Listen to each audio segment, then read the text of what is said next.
All right, folks, we're back again doing what we do best for our review slash recap of Atlanta, the final season. This time we're tackling episode 5, Work Ethic, which this episode was completely insane. I think every time we go to a new episode, we keep saying like, "Oh, this is our favorite. This is our favorite." I'm really digging this one, so I'm going to say like they're really, really, really bringing it home with this final season. And this episode is completely nuts. I can already see it now. Folks on the internet are about to have a field day with this one, but I did enjoy this episode for a couple of reasons. One, getting to see more Van. First of all, looking bad as I don't know what in this episode. Looking good, man. But also it's cool because we really haven't gotten much of Lottie, and like, I'm just surprised by every element of this character. Just her on-screen presence. I know she's like acting within the acting. But all of it's still like I'm digging this. Like I want more. I want more Lottie. I don't know how much time we got with her, but like I want more Lottie. And this episode certainly had kind of moved her up in my ranks in some of my favorite characters in Atlanta because, man, talk about some of the little moments she had in this that was just completely hilarious. That I just was just like I'm really digging what they're doing with her in this. But man, I guess we should just address the big elephant in the room on this episode. And that's obviously the trip to Tyler Perry Studios. I mean, Mr. Chocolate Studios here. I cannot believe they did this. And everybody's got to do it at least once. This is so funny. There's so many tidbits and so many very slanderous things about Tyler Perry. But I will say before we go down the rabbit hole of saying stuff about him, it should be noted that the conversation that she had on the cart with the stage manager and the other person when they was kind of talk about about Mr. Chocolate, but yet Tyler Perry, it's true. Like regardless of what you think about his films, regardless of what you think about what he writes about and whatnot, he does do a lot for the community, and him having that studios in Atlanta is monumental.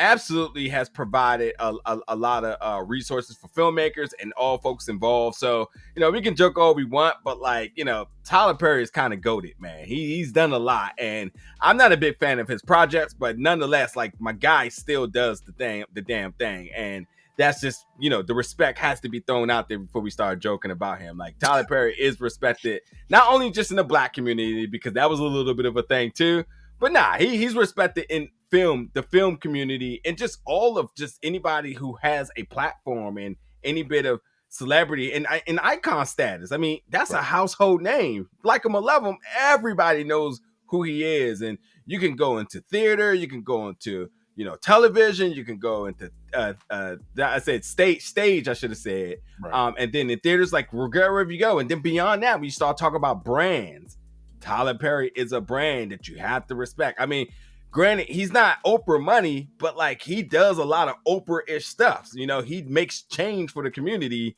and again, he should be put in GOAT status for what he does. So anyway, now we could joke about him. But Troy, what did you think about the episode, man? Yeah, man. What I've been saying all season, this season is hitting a lot of the characters that we haven't seen and expanding upon them.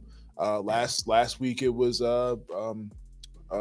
Jesus Christ, Ern's mom and dad, and their backstories. Now we're getting more with Lottie, and a little bit more Van, because honestly she's not even used that much. But I couldn't believe, like you said, that they went that hard.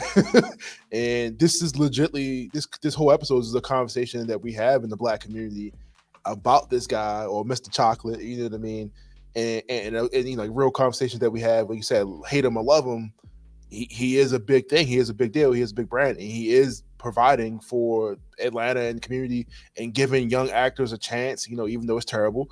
Giving them a chance and letting them shine on a platform that most people wouldn't have given them a chance on. So this episode, like you said, regardless of the jokes, definitely hits a lot of the serious topics too. How we'll get through it. Like I said, how parents treat their kid in this industry and stuff like that, and so on and so on. But it was a really good episode. I couldn't stop laughing. I had tears in my eyes the whole way. Yeah. Yeah, the moment when I saw them pull up to Chocolate Studios and Yeah. they gave us a very long look at 4 posters. Nobody can tell me what to do. 2, Broken Home, One Small Happy Family, and Unmoved. I mean, come on now. And listen, like, yeah, Tyler Perry has definitely been slandered upon his slandering of Black trauma. And like these titles are definitely now, folks, if you can connect what these were in direct and in correlation to, or what exact film or project that they're pointing to, that would be funny. And I think by us watching the game, maybe we can narrow it down. But we watched it once, and here now we're doing our recap. But like, there is some inspiration behind these selected names and posters of these films to their original forms, and I'd be curious to know what is what, especially the Broken Home one or the One Small Family. I'm just like, all right now, like, chill, dude. But it's so much commentary about Mr. Chocolate in this, sure. And I know we're gonna miss. Remember when Boondocks did it, they like deleted the episode. it was such a big whatever. They was like, nah, we ain't gonna share that again. It's slanderous. Like, and now see how this see the reaction to this. I know we're going to miss some, so definitely be a part of the conversation. Join in the comments below and let us know some of your favorite moments and some of the things we might have missed, because this was a crazy one.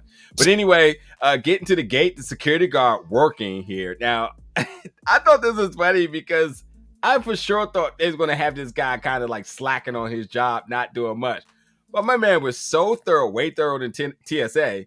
My man checking her bag, checking the kid bag, taking it all out. I mean, he was security of the day. He was on the job here. I guess that was sort of a top flight security moment, kind of nodding towards Friday, but who knows? But hey, we'll take it. We'll take it. This is a celebration of Black excellence here. We'll take it in every bit of means and form, even if we got to slander some of the most iconic moment in Black film and television. So if we got top flight getting us started, then that's what we're going to do.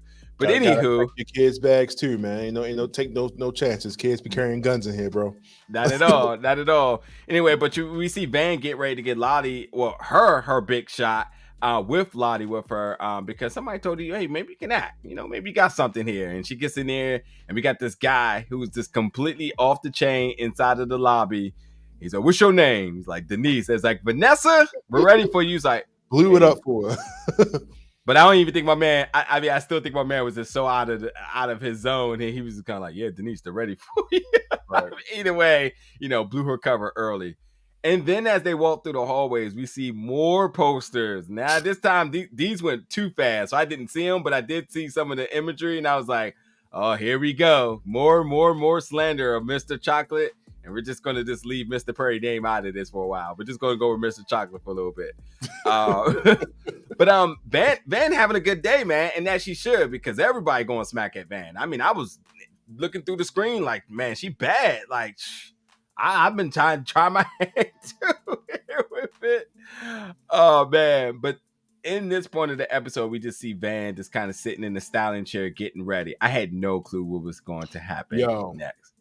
Another conversation in this scene right here with the styling, the wigs. My man was spraying down the stiff wigs.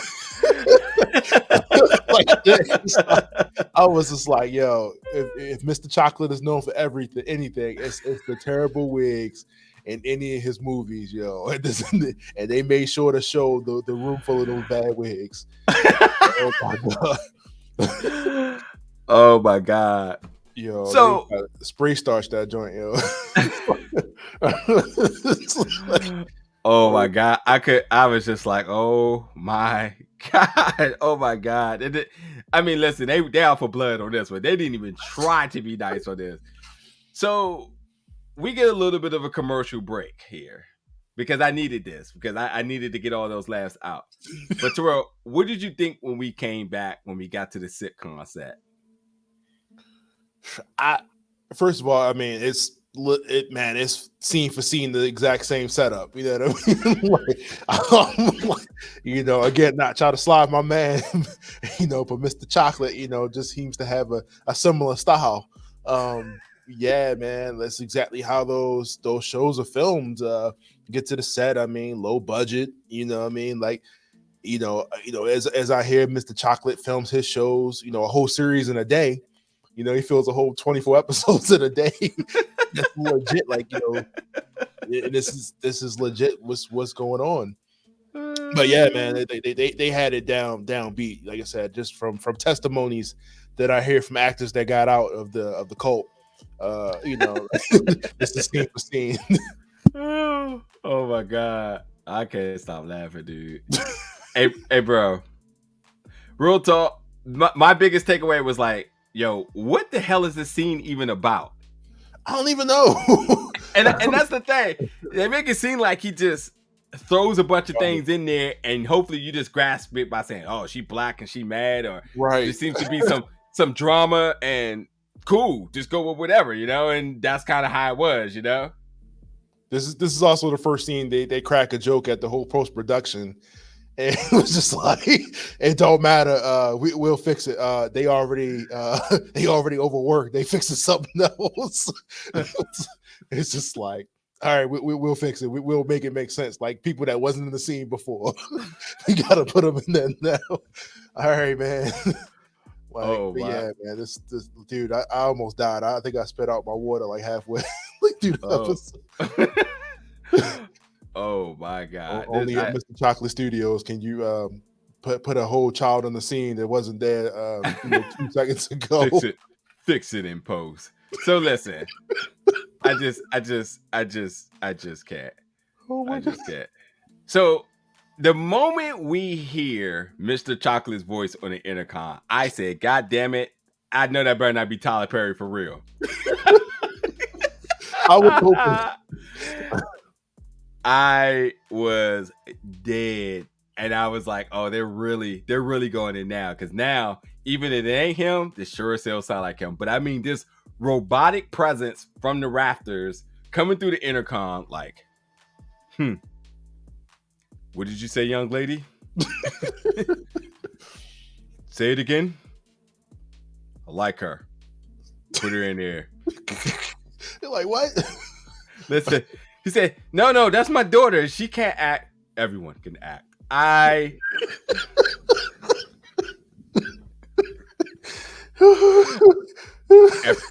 Everyone acts. Not lying. There's no discrimination in these. Listen, she was in there with her visitor sticker on, and they said, don't worry, fix it in post. Amazing cut. Moving on. We fix it in post. Hey, bro, whoever is a character witness for Mr. Tyler Perry on set that provided all of this for there is a savage. A savage. It cannot be trusted. You do not want that person around you because they out here snitching. Jeez. But I think it's cool though because again we're seeing Lottie really grow up. I think even with her intervening offset and saying shut up and having that moment, I was like, that's kind of dope. And then I didn't think that was actually going to become what it became, which is interesting because it's the same thing for Van, which she was just like, wait, now my baby girl's like taking over. So let me ask you, when this started to develop, that looks like they were going to start using Lottie. Did you get the impression that Van might have been a little jealous? Yeah, I mean, for sure. I mean, her intent was to show up and do her scene and see where it went. It was just a little bit of money, but at the same time, I think it was a little bit of jealousy, and it was concern too because she legitly didn't want to put her baby in the spotlight. She didn't think she was ready for it. Yeah, you know what I mean? And Miss Chocolate says she's ready. She's ready. So, what you gonna do? Yeah. But again, I mean, and then they established here, like last I left off, like she was making money too. She was doing whatever. Last we seen her, so what is she even taking this job for? Yeah. But if your kid can make money, why not? Right? Like she yeah. I don't know. It felt like more concern than I would say jealousy to me. Yeah. He's saying to seem more concerned than jealousy. Interesting. Yeah, I think so. I think there's a little bit of tote and a little of both, but definitely more of the mother instinct being protective of all of it. She's also the audience. Like, what the fuck is going on? You know, like she's like the only one that's not, like seeing, like falling for it. You know what I mean? Like, okay, what's going on here? As the episode continues to give us this Willy Wonka Wizard of Oz vibe, you know what I mean? Like the guy behind the speaker, like, okay, anybody hear that, or am I tripping? Like, hey, he's everywhere. Now I'm just listen. The one thing I will say is funny is that how they really never. They didn't go after Medea. They sort of left that alone. Not even no traces of anything. Maybe the set piece of this was kind of Medea-ish. For half a second. And what part? When they introduce him and he says hello, like he does like the he's like hello. Yeah. I can't even do it. Oh my god, let's get to that in a second. So at this point now, they're just Van is kind of like, well, they're gonna, where's Lottie? And it's like, oh, we're gonna be using her. Listen, like she got 14 plus scenes. She's 3 on the call sheet. Congratulations. And she's like, no, I need my daughter. Where's Mr. Chocolate? And it's funny because they keep showing this scene looking at the intercom, and it's just at any point I'm just thinking like, oh, he's gonna say something wild.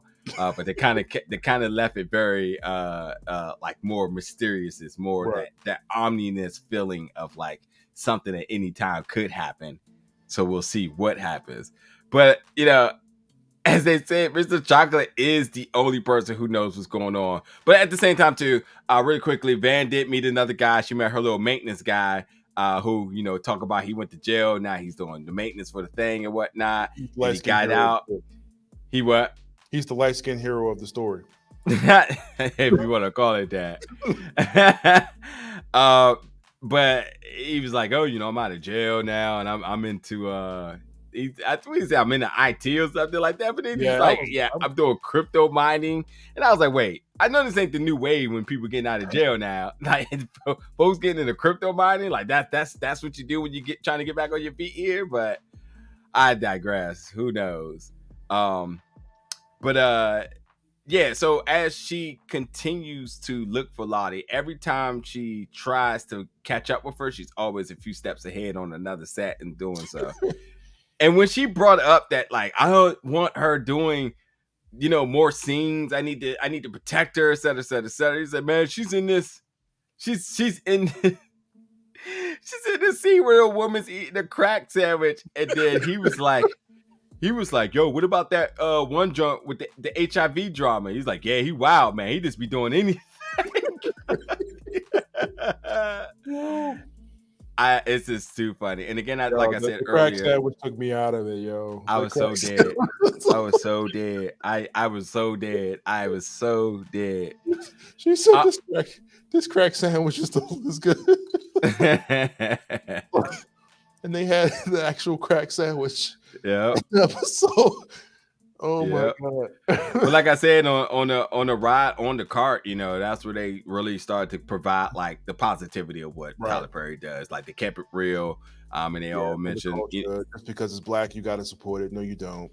I mean, it wasn't even true. It wasn't even true like that, but it was some good commentary in terms of like, how only the black awards support him. And I was like, oh yeah, well, that's a thing. And then the guy was like, he rooting for everything black. And they was like, hey, you rooting for OJ? He's like, yeah. So that's what I'm talking about. He cutting up out here. He black, Yep. So it's funny because as Van once again tries to approach Lottie, she hits the Batman on her. Just disappeared again and she just can't find her. So they cleared that set fast as hell. Funny. This is where she says, give me back my daughter, looks at the speaker. And my man said, no. So I gotta ask, is there somebody that they're kind of like, is this kind of inspired by? Is there some young actor who Tyler Perry used in so many different products that was basically a Tyler Perry kid? There's so many. I mean, you can go and look at that show, The House of Pain, the kids that's on that show, but they still on there. So I mean, the little girl that's on there, she didn't found Jesus now, so or whatever she's into, said the acting ruined her life and yada yada yada. So that could be that story. Who knows? Oh boy, one of the reasons she left Black Lightning, and so on and so on. That's true. That's a good point. Could be. But anyway, now she approaches the black building because this whole thing is all black everything, to the point that he doesn't even have typical U.S. soldiers as security. Yo. He has African security, African military as his security. I know that uniform. So he's so black that he had to enlist folks of a whole other nation for the security of his building, which, by the way, they said these are fake M16 from the movie War of God. The fake AKs out here, the fake M16. Hey, but listen, the overprotective church mother pulling out the gun. Hey, tell me if you ain't. Listen, I know that's in a Tyler Perry story somewhere. A church folk with a gun. Right. I know it. How'd she get the gun on set? If my man was security was checking. Hey, bro. Don't worry about that. I feel like I missed something because they stopped and showed the sticker on the security scene at the beginning. I feel like I missed something there that led to that gun scene. That was probably the reason why she had that gun in the first place. Yeah. I'm gonna have to go back and look at it again, man. Funny thing in the synopsis for this episode says, one time I was going to be an extra on a TV show, but then they started asking me about social security numbers, taxes, and being up at 5 a.m. I know y'all ain't do that with Taraji. And hey, this man is a wild dude, man. Hey, it's the time to get your stories out. Yep, this is a wild dude, man. But anyway, like I said, Tyler Perry and him using the same kids over and over and over. And they also mentioned how he can just throw. So while they were in there looking at the command center, and he kind of jumps on his intercom and he just throws in random words, and he was like, well, that doesn't make sense. Put it in anyway. And it just, again, commentary where it says his scripts don't even make sense because it just sounds like he just gets an impulsive idea of saying, yep, go in there. Just like how Lottie got put on the set in the first day. He's just like, go with it. We'll fix it. Chocolate, this is a kid's show. So? What does that mean? All right, man. Yeah. I'm so sick of this. I'm so sick of this already. This is ridiculous. It has a mind of its own now. I can't stop it. So when Van attacks him with the grits, and he said it didn't work on him because he basically built up a tolerance to it. The Marvin Gaye immunity to the grits. What? They do a Marvin Gaye reference to the hot grits. Who's the Al Green? I can't. But then again, Van is saying everything that most people say about him, where they said, dude, all you do is unrelatable stuff. All your stories are just completely unrelatable. But then Tyler Perry also had a receipt because then Mr. Chocolate had a receipt because then he psychoanalyzes Van up and down to the T and left her with nothing to say. And I could not stop laughing when he's like, and your baby father's probably dark skin. Brown skin. Okay. Funny. But he offers Lottie 6 seasons for a children's show. She said 21. Yeah, she said 20. No. Nah, not my baby. And she's like, I want to. And then obviously they had the little fight, but then he said, don't worry, I'll have her. She'll be sperm man. Did he say sperm man number 6? I missed that entirely. I don't know. Yeah, I missed that entirely. Like I said, I go back and watch that again because I would think I was laughing so hard. I feel like I missed so much. Ridiculous. This is completely ridiculous. Ridiculous. I tell you what's ridiculous is they walk into that scene and he's playing the piano, talk about music is right in his scripts, he's playing fucking terribly. So I don't know if that was a reference to that. So I'm like, all right, man. I don't even know what else to talk about with this episode besides Van, the card that she got from the guy, and it says let's have sex in the boiler room later, and then that was it. Let's keep in mind he's light skinned too. But I mean, Van did make it very clear that she just wanted to protect Lottie from everything, and tried to kind of bring this around full circle to try to give some heart. But like at this point now, I just couldn't stop laughing at all the shenanigans from Mr. Chocolate, and I really didn't care if this episode had a resolution. It could have just ended at any given point with a joke, and I would have been okay with it because it was just that silly, that funny. I just kept stop laughing. I could barely keep my eyes open because I just laughed so much. I just had to close my eyes. Like, this is ridiculous. So. Oh man! Yeah, but anything that I missed that you want to make sure we cover in any other particular parts of this episode? Again, I mean, she references the studio as a cult. Like everybody had like this brainwashed attitude. Like this is what it is. I've heard stories where people are locked into a bubble, they can't leave until the season's done. I've heard stories where the post-production stuff, and you clearly see it. There's no editing done whatsoever. It's just run it as is. No second cuts. Yeah. No, don't take nothing out the episode. The bad wigs. I mean, what else didn't they cover that this whole episode talked about, man? But again, the episode also talks about the parents putting their child in that position where they're locked into these things, and do they really want to do it? Do they have a choice? And Mr. Chocolate says, "I'm gonna have you eat one way." So she did what, 2 movies, three episodes of a show in like in like 30 minutes. Like, I don't know, like, it was mad crazy. Like, with the same outfit on, so nobody's gonna question that she's wearing the same thing every one of these joints. But yeah, nice to see Lottie, other than like the sleeping child in the back seat. And I don't know if it's the same girl they used. I'm gonna have to check back and look at that, but definitely interesting, like I said, to see more of these background or word background characters getting more as this season comes to a close. And I want to see more Mr. Chocolate. I wonder who that was. Yeah. Zazie Beetz is just fantastic. Looks amazing in this entire episode, styling and everything, and really, really brought that it in. Looked good. It was trashy, but I loved it. I didn't think it was trash at all. I thought it was fine, and checked every box on the stylish category. Just was killing it.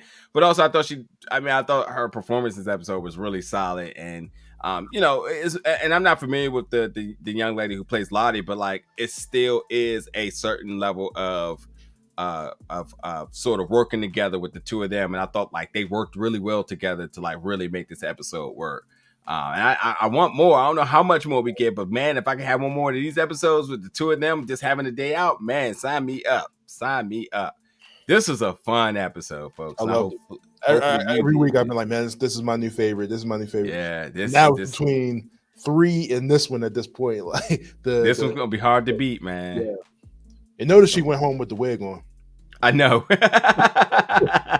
This is gonna be hard to beat. But jump in the comments. Let us know your favorite moments of episode 5, work ethic of Atlanta, the final season. Some of the moments that you laughed about, some of the moments that you just completely silly, some of the connections that that this was definitely pointing towards Tyler Perry, the movie posters, as I said, the movie titles and what they're in reference to. Let us know anything that you all can detect. This is going to be a wild one. I can't wait to see Black Twitter get a hold of this. But as we do each and every week, we're back with another Atlanta recap and review. Thank you so much for tuning in, folks, and we'll see you back next week. Bless you, Mr. Chocolate.